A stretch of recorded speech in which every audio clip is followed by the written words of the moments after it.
Scene da Far West con i profughi che scappano e vagabondano per i comuni. A questo assistiamo ormai a Padova. Le parole del sindaco Massimo Bitonci si riferiscono a quanto accaduto 2 notti fa a Torreglia, quando 23 migranti sono fuggiti per ben 2 volte, cercando disperatamente di raggiungere la stazione ferroviaria di Montegrotto, e per ben 2 volte sono stati ritrovati dalla polizia locale, dai carabinieri e dai cittadini e riportati nella casa che li ospita. Bitonci ha annunciato controlli a tappeto in città per verificare il rispetto dell'ordinanza emanata qualche settimana fa contro il sovraffollamento degli alloggi. Intanto anche il governatore del Veneto Luca Zaia ha scritto una lettera al prefetto di Venezia per chiedere un vertice urgente per fare il punto sullo stato d'accoglienza dei profughi. Che solo l'incapacità ti può portare ad avere immigrati liberati, dispersi sul territorio, solo l'incapacità ti può portare ad avere gli immigrati alloggiati in caserme che sono delle discariche a cielo aperto, o peggio ancora in località turistiche dove si fa il fatturato dell'economia del Veneto, che, vorrei ricordarlo, è sempre quella regione che manda 21 miliardi di tasse a Roma ogni anno.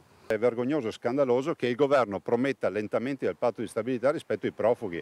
Gli allentamenti del patto di stabilità li abbiamo chiesti per il dissesto idrogeologico, per le scuole dell'infanzia, per tutta una sacca di partite. Il pagamento delle fatture ai nostri fornitori non ci è mai stato detto di sì. Per i profughi invece questo si può fare.